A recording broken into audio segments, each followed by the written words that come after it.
இந்த சித்திரை மாதத்துலேருந்து அடுத்த பங்குனி மாதம் வரையிலும் யாருக்கெல்லாம் பணங்காசு தேடி வரப்போகுது, பணத்தை தேடி நீங்கள் போக வேண்டாம், நீங்கள் இருக்கும் இடம் தேடி பணம் வரப்போகுது. வருமானம் அதிகரிக்கும், தொழில் சிறப்பானதாக இருக்கும், தொழிலில் இருக்கக்கூடிய சிக்கல்கள் விலகும். மெயினாக பணப்பற்றாக்குறை ஒரே ட்ரையாக இருக்குதுங்க சாமி. ஃபண்டு ஃப்ளோ இல்லை, பணப்புழக்கம் இல்லை, டிரான்சாக்ஷன் இல்லை, பண கஷ்டங்கள் இருக்கா, பண கஷ்டங்கள் விலகும். தனவரவு பணவரவு அதிகரிக்க போகுது.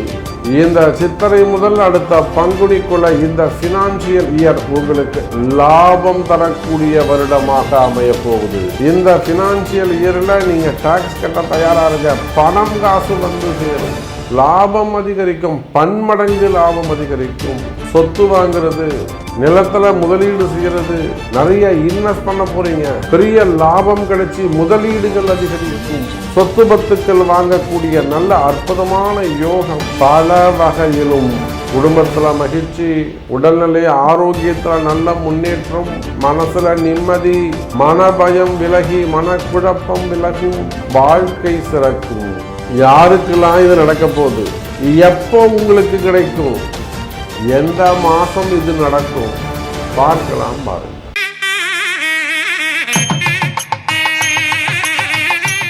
உலகம் முழுவதும் வாழக்கூடிய கடவுளருள் டிவி நேயர்கள் அனைவருக்கும் உங்கள் தாம்பரம் வாராகி ஈசனேசன் சுவாமியுடைய நல்லாசிகள், வாழ்த்துக்கள். ஜெய் வாராகி, ஜெய் ஜெய் வாராகி. இப்போது இந்த சித்திரை மாதம் பிறந்திருக்கு, புது வருஷம் பிறந்திருக்கு. புது வருஷம் பிறந்திருக்கு. நாம் ஏற்கனவே பதிவில் சொல்லியிருந்தோம், உலக பொருளாதாரங்கள் சரியில்லாமல் இருக்குது. வேர்ல்டு வைட், உங்களுக்குன்னு இல்லை, எனக்குன்னு இல்லை, எல்லாருக்குமே, சின்ன சின்ன குடும்பங்கள்ல இருந்து எல்லாருக்குமே ஒரு வருமான பாதிப்பு, எதிர்காலம் பற்றிய பயம். எப்படி இருக்குமோ, வேலை இருக்குமா, வேலை இருக்காதா. மெயினாக நமக்கு சின்ன ஒரு 10,000 5,000 சம்பளம் வாங்குற நமக்கே இந்த பயம் இருக்கும்போது, பெரிய இன்வெஸ்டர்ஸ் இருப்பாங்க, பெரிய முதலீடுகள் இருப்பாங்க, கம்பெனி நிறுவனங்கள் இருக்கும். அப்போ அவங்களுக்கெல்லாம் இந்த வருஷம் நமக்கு எப்படி இருக்க போகுது, பணங்காசு எப்படி இருக்கும், பணம் வருமா, பணம் சேருமா, இது நம்ம இப்படி கூட சொல்லலாம். இப்போது சித்திரை மாதம் பிறந்திருக்கு, அடுத்த சித்திரை வரலும் இதுதான் ஃபினான்ஷியல் இயர்னு சொல்கிறாங்க. இது நாம் செட் பண்ணலைங்க, செட் பண்ணது இங்கிலீஷ்காரன். இப்போ பாருங்கள், ஜனவரி மாதம் தானே அவங்களுக்கு ஆரம்பம், டிசம்பர் மாதம் தானே எண்டு. அப்போ ஜனவரி ஆரம்பித்து டிசம்பர் வரலும் தானே அந்த இங்கிலீஷ்காரன் என்ன சொல்லணும், ஃபினான்ஷியல் இயர்னு சொல்லியிருக்கணும். ஆனால் நம்மளுடைய சித்திரை வருஷ பிறப்பை ஏன் அவர் ஃபினான்ஷியல் இயராக முடிவு பண்ணாங்கனாக்கா, அதுதான் நம்ம சித்திரை வருஷ பிறப்பு. இந்த சித்திரை மாதத்துலேருந்து அடுத்த பங்குனி மாதம் வரையிலும் இதுதான் ஆங்கிலேயர் செட் பண்ணது. அப்போ நம்ம ஜாதகம், ஜோதிடம், பஞ்சாங்கம் இதை வச்சு தான் ஒவ்வொருத்தருக்கும் பணங்காசு எப்படி இருக்கும், வருமானம் எப்படி இருக்கும், சேமிப்பு எப்படி இருக்கும், கடன் சுமைகள் எப்படி இருக்கும், கடன் அடையுமா, இந்த ஃபினான்ஷியல் இயரில் இவங்க இந்த லோனை கம்ப்ளீட் பண்ணுவாங்களா, இவங்க கேட்ட இடத்துல அந்த லோன் கிடைக்குமா, வருமானம் சேருமா, மெயினாக இவங்களுடைய முதலீடுகள். இப்போ ஒன்றும் இல்லைங்க, சாதாரணமாக நாம் ஒரு சீட்டு போடுறோம், சின்னதாக ஒரு கடையை வச்சுருக்கிறோம், ஹோட்டல் வச்சு நடத்துகிறோம், 2 நாள் சிலிண்டர் வரலை, உடனே நமக்கு அது பதற்றமாக ஏற்படுது, அங்கே கடன் நடத்த முடியல, லாக் ஆகுது, வியாபாரம் தடைபடுது. அப்போ அந்த கடையில் வேலை செய்கிறவங்களுடைய வருமானம் தடைபடுது. இப்போ இது போல் பெரிய பெரிய நிறுவனங்களை நினச்சி பார்க்கணும், பெரிய பெரிய கம்பெனிகளை நினச்சி பார்க்கணும், இப்போ இன்வெஸ்டர்ஸ், அரசாங்கத்தை நினச்சி பார்க்கணும். அதே போல் ஆயில் பிஸ்னஸ் பண்ணக்கூடியவங்க, ஷேர் மார்க்கெட்டில் போடக்கூடியவங்க, கோல்டு பிஸ்னஸ் பண்ணக்கூடியவங்க, சில்வர் பிஸ்னஸ் பண்ணக்கூடியவங்க. அப்போ இந்த மாதிரி முதலீடுகள் எல்லாம் என்ன ஆகும், இந்த முதலீடுகள்லாம் நமக்கு லாபத்தை கொடுக்குமா. நிறைய முதலீடுகள்லாம் பார்த்தீங்கன்னாக்கா இப்போ மார்க்கெட் டவுன் ஆன உடனே வெளியில் சொல்ல முடியாத துயரத்தில் இருக்கிறாங்க. அப்போ அப்பேற்பட்ட உங்களுக்கு அடுத்த பங்குனி மாதம், இந்த சித்திரையிலிருந்து அடுத்த பங்குனி மாதம் வரையிலும் வருமானம் எப்படி இருக்க போகுது, பணம் வருமா, பணம் சேருமா, அல்லது பணம் லாபத்தை தருமா, கடன் அடையுமா, இந்த செஞ்சிருக்கக்கூடிய முதலீடுகள் என்ன ஆகப்போகுது, இதை தான் நம்ம பார்க்க போகிறோம். பாருங்கள், இந்த சித்திரை மாதத்துலேருந்து அடுத்த பங்குனி மாதம் வரையிலும் இந்த வருஷத்தில் இந்த ஃபினான்ஷியல் இயர் நீங்கள் எடுத்துக்கிட்டாலும் சரி தான், தமிழ் புத்தாண்டுன்னு எடுத்துக்கிட்டாலும் சரி தான். அப்போ எப்படி பார்த்தாலும் இந்த ஏப்ரல்லிருந்து அடுத்த மார்ச் 31 வரையிலும் அப்படி வச்சுக்கோங்க. இந்த வருஷத்தில் யாருக்கெல்லாம் சொத்து வாங்கும் யோகம் உண்டு? சொத்து வாங்கும் யோகம்னா புதுசாக இருக்கலாம், பழசாக இருக்கலாம், பூர்வீக சொத்தாக இருக்கலாம், வந்து சேர வேண்டியதாக இருக்கலாம், இல்லை நீங்கள் புதுசாக ஏதோ ஒன்று வாங்க வேண்டிய சொத்தாக இருக்கலாம். யாருக்கெல்லாம் சொத்து வாங்க வேண்டிய யோகம் இருக்குது? யாருக்கெல்லாம் வீடு அமையும் யோகம் இருக்குது? யாரெல்லாம் வீடு வாங்குவாங்க? நிறைய அன்பர்கள் பேசுகிறாங்க. இப்போ நான் வந்து இப்போ இந்த வீடு பார்க்குறேன், அந்த வீடு கட்டியிருக்கேன், இது இன்னொரு வீடு வாங்கலான் இருக்கேன், இல்லை வீடை சேல்ஸ் பண்ணணும்னு நினைக்கிறேன், இல்லை இதை வாங்கி அங்கே போட்டு இன்வெஸ்ட் பண்ணணும்னு நினைக்கிறேன். நிறைய வீடு வாங்குறது நிறைய கேள்விகள் இருக்குது. அப்போ யாருக்கு வீடு யோகம் அமையும்? யாருக்கு சொத்து யோகம் அமையும்? யாருக்கெல்லாம் கடன் அடையும்? ஏன்னா நிறைய அன்பர்கள் எல்லாருக்குமே ஒரு 80-70% எல்லாருக்கும் கடன் சுமைகள் இருக்குது. அதில் ரொம்ப திக்கி திணறக்கூடியவங்களாக இருக்காங்க, கண் விழுங்கி பிதுங்கி பார்க்கக்கூடியவங்களாக இருக்காங்க. யாருக்கு கடன் அடையும்? இது எல்லாத்துக்கும் மேலே மெயின் கொஸ்டின்னு இந்த வருஷம் வேலை எப்படி இருக்கும்? ஏன்னா நான் சொன்னது தான், போர் பதற்றமாக இருக்குது. வாரால் எல்லா இடங்களிலும் ஒரு சின்ன டீ கடையில் கூட கேஸ் இல்லைன்னா 4 நாளைக்கு கடையை மூடி வைக்கிறாங்க. சின்ன தொழிலாளி அது ஒரு டெய்லி ஒரு 700-800 சம்பளம், 4 நாள் கடையை மூடிட்டாங்கன்னா அந்த குடும்பம் என்ன ஆகும்? அப்போது இந்த வருஷத்தில் யாருக்கு ஜாப் பர்மனெண்ட்டாக இருக்கும்? அப்படி இல்லைன்னா வேலை பற்றிய பயம் யாருக்கு இருக்கும்? யாரெல்லாம் வேலையை பற்றின நிம்மதி கிடைக்கும்? யாருக்கெல்லாம் வேலை பற்றின நிம்மதி கிடைக்கும்? யாருக்கெல்லாம் வேலையை பற்றின பயம் இருக்கும்? அப்படி இல்லை ஜாப் எல்லாம் பார்த்தீங்கன்னா யாருக்கெல்லாம் வேலை கிடைக்க போகுது? புதுசாக யாருக்கெல்லாம் வேலை கிடைக்க போகுது? வருமானம் டோட்டலாக ஒரு சிங்கிள் லைனில் சொன்னோம்னா இந்த சித்திரையிலிருந்து அடுத்த பங்குனி மாதம், அடுத்த ஏப்ரல் 14ஆம் தேதி வரையிலும் உங்கள் வருமானம் எப்படி இருக்க போகுது? உங்கள் லாபம் எப்படி இருக்க போகுது? பணங்காசு வந்து சேருமா? இதுதான். அதே போல் உங்களுடைய முதலீடுகள், கடைசியாக உங்களுடைய இன்வெஸ்டிங், இதெல்லாம் எப்படி க்ரோத் ஆக போகுது அப்படின்னு ஃபுல் டீட்டெயிலாக ப்ரீஃபாக பார்க்கலாம் பாருங்கள். சிம்ம ராசி அன்பர்களே, சிம்ம ராசிக்கு அஷ்டம சனி நடக்குது. ஒரு பக்கம் ராசியில் இருக்கக்கூடிய கேது பகவானால் ஏகப்பட்ட பிரச்சனை, பிள்ளைகளால் பிரச்சனை, பசங்க பொறுப்பு இல்லாமல் நடந்துக்கிறதுனால அதனால் வரக்கூடிய பிரச்சனை. அதே போல் பொம்பளை பசங்களாக இருந்தால் கேட்கவே வேணாம், நிம்மதி இல்லாமல் இருக்குது.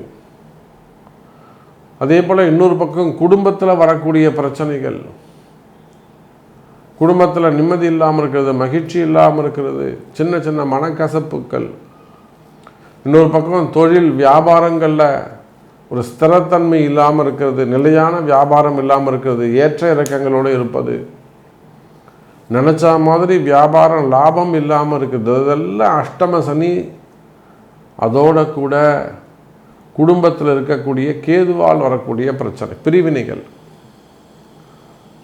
வீட்டுக்காரர் ஒரு ஊரில் இருப்பார், குடும்பம் ஒரு ஊரில் இருக்கும், இல்லை குடும்பத்தை விட்டு கொஞ்சம் பிரிந்து வெளியில் போக வேண்டிய சூழ்நிலை ஏற்படும். இப்படியெல்லாம் கஷ்டப்படுகின்ற சிம்ம ராசி அன்பர். மெயினாக வருமானம் இல்லை, வருமானம் குறைஞ்சி போச்சு. அப்போ வருமானம் குறைஞ்சதுனால எல்லா இடத்துலையும் பிரச்சனை, குடும்பத்தில் பிரச்சனை, வேலை செய்கிற இடத்துல பிரச்சனை. அதே போல் மெயினாக கடன் சுமைகள், கடன் பிரச்சனைகள் அடைக்க முடியல. அப்போ இப்படியெல்லாம் கஷ்டப்படுகின்ற சிம்ம ராசி அன்பர்களை இந்த பொருளாதார வருடம், இந்த சித்திரையிலிருந்து அடுத்த பங்குனி மாதம் வரையிலும் அஷ்டம சனி பாதி தான் வேலை செய்யும். கேது பகவான் வெளியில் போயிட்டாலே இந்த புரட்டாசி மாதத்தில் இருந்து, தமிழில் புரட்டாசி மாதத்துலேருந்து சிம்ம ராசிக்கு நல்ல சிறப்பான யோகம் இருக்குது. அஷ்டம சனிலாம் உங்களுக்கு வேலையே செய்யாது. இந்த குரு பயிற்சி 12ஆம் இடத்துக்கு வரக்கூடிய குரு பகவான் சிம்ம ராசிக்கு நல்ல பண யோகத்தை தருகிறார், சுப விரயத்தை தருகிறார். வீட்டில் பசங்களுக்கு ஏதாவது நன்மை செய்கிறது, காது குத்துறது, மொட்டடிக்கிறது, அல்லது கல்யாணம் பண்ணுறது, சீமந்தம் பண்ணுறது, 60ஆம் கல்யாணம், அப்பா அம்மாவுக்கு 60 70 கல்யாணம் பண்ணுறது, அல்லது ஒரு இடம் வாங்கிறது, சொத்து வாங்கிறது, வீடு வாங்கிறது, ஒரு இடத்துக்காக முதலீடு செய்கிறது, இல்லை பொண்டாடிக்கோ பிள்ளைக்கோ நகை வாங்கி தர்றது, இல்லை ஒரு சீட்டு கட்டுறது, ஒரு வண்டி வாகனங்கள் வாங்குவது, அல்லது கடன் அடைக்கிறது. இந்த மாதிரி சிம்ம ராசி அன்பர்களே, இந்த புரட்டாசி மாதத்திலிருந்து உங்களுக்கு நல்ல லாபம் அதிகரிக்கும், பணங்காசுகள் வந்து சேரும், வருமானங்கள் வந்து சேரும். அது என்ன சாமி புரட்டாசி மாதம்? புரட்டாசி மாதம்தான் அந்த ராகு கேது பெயர்ச்சி நடந்து உங்கள் ராசியில் இருக்கக்கூடிய கேது பகவான் மேலே 12ஆம் இடத்துக்கு போய் சேர்றாரு. ராகு ஒரு ஸ்டெப்பு கீழே இறங்கி வந்துடுறார், சமசப்தமாக 6 8 வந்து உட்காந்துடுறாங்க. அப்போ 6 12 இருக்கக்கூடிய ராகு கேதுவால் இந்த வருடம் அதிக லாபம் கிடைக்கக்கூடிய ஒரு ராசியாக சிம்ம ராசி அமையுது. அப்போ சிம்ம ராசி என்பவர்களே, உங்களுக்கு எவ்வளோ வேண்டுமானாலும் கடன் சுமைகள் இருக்கலாம், கடன் சம்பந்தமான பிரச்சனைகள் இருக்கலாம். நிறைய கடன் இருக்குதுங்க சாமி, கடன் சுமைகள் இருக்குது சாமி, கடன் பிரச்சனைகள் இருக்குது சாமி, என்னால் தாங்க முடியல, எப்போ ஃபோன் வருமோ தெரியல, ஃபோன் வந்தாலே எனக்கு பயமாக இருக்குது. இந்த வருஷம் உங்களுக்கு கடனை அடைக்கக்கூடிய வருடம். ஃபஸ்ட்டு 6 மாதம் இல்லாது பின்னாடி வரக்கூடிய 6 மாதங்கள் லாபகரமான மாதங்கள், பணம் வந்து சேரும். பின்னாடி வரக்கூடிய 6 மாதம் சிம்ம ராசிக்கு ரொம்ப முக்கியமான மாதம். பணங்காசுகள் வந்து சேரும், வருமானங்கள் அதிகரிக்கும், நல்ல முதலீடுகள் அதிகரிக்கும், மெயினாக இடவாய்ப்புகள் நிறைய அமையும், கடன் சுமைகள் கடன் பிரச்சனைகள் குறையும், கடனை அடைக்கக்கூடிய வாய்ப்புகள் உருவாகும். அதே போல் நிலையான தொழில் அமையும். மெயினாக நமக்கு என்னங்க வேணும்? ஸ்டாண்டர்டு இன்கம், நிலையான வருமானம், நிலையான தொழில், நிலையான வேலை, நிலையான வருமானம், நிலையான சம்பளம். எங்கே வேலை இல்லாமல் போயிடுமோ, எங்கே வேலையை விட்டு நிப்பாட்டுறோங்க, அந்த பயம் இருக்கக்கூடாது. அப்போ வேலையில் நிம்மதி, குடும்பத்தில் மகிழ்ச்சி, குடும்ப ஒற்றுமை, குடும்ப உறவுகளில் நல்ல மகிழ்ச்சி, அன்பு பாராட்டுதல், வேலையில் நிம்மதி, தொழிலில் பிஸ்னஸில் நல்ல லாபம், கடனை அடைக்கிறது. புதுசாக ஏதாவது கடன் கேட்பீர்களே ஆனால் அந்த புதிய கடனை வந்து டாப்அப் பண்ணுறது, புதிய கடன் வாங்குவதற்கான யோகம், இப்படி பல வகையிலும் சிம்ம ராசிக்கு இந்த வருடம் பணம் வரக்கூடிய வருடமாக, தனம் வரக்கூடிய வருமானமாக, லாபம் தரக்கூடிய வருடமாக இந்த கணக்காண்டு அமைகிறது சிம்ம ராசி அன்பர்களே. அதே போல் லாபம் அதிகரிக்கக்கூடிய ஆண்டாக இருந்தாலும் வண்டி வாகன யோகங்கள் அமையும். சிம்ம ராசி என்பவர்கள் செகண்ட் ஹேண்ட் வண்டி வாங்கக்கூடாது, புதிய வண்டிகள் தான் வாங்கணும். அப்போ நிச்சயமாக நீங்கள் டிரான்ஸ்போர்ட் பிஸ்னஸ் பண்ணக்கூடியவங்களாக இருக்கலாம், அல்லது ஏதோ உங்களுக்கு ஓன் பிஸ்னஸ்க்காக இருக்கலாம், உங்களுக்கு சொந்த யூஸுக்காக இருக்கலாம். வண்டி வாகன யோகங்கள் அமையும். உடல்நிலை ஆரோக்கியம் அதிகரிக்கும், உடல்நிலை சிறப்பானதாக இருக்கும். ஏற்கனவே நிறைய பிரச்சனை இருக்குது. ஒரு கேன்சர் சம்பந்தப்பட்ட பிரச்சனையாக இருக்கலாம், அடிவயிறு சம்பந்தப்பட்ட பிரச்சனை, குடல் சம்பந்தப்பட்ட பிரச்சனை, வயிறு சம்பந்தப்பட்ட பிரச்சனை, ஹார்ட் ப்ராப்ளம். பெண்களாக இருப்பார்களே ஆனால் யூட்ரஸ் சம்மந்தப்பட்ட ப்ராப்ளம். ஸோ ஹெல்த்தி இஷ்யூஸ் இருக்குது. ஒரு முட்டி ப்ராப்ளம் வந்து ரிமூவ் ஏதாவது ரீசேஞ்ச் பண்ணியிருக்கிறது.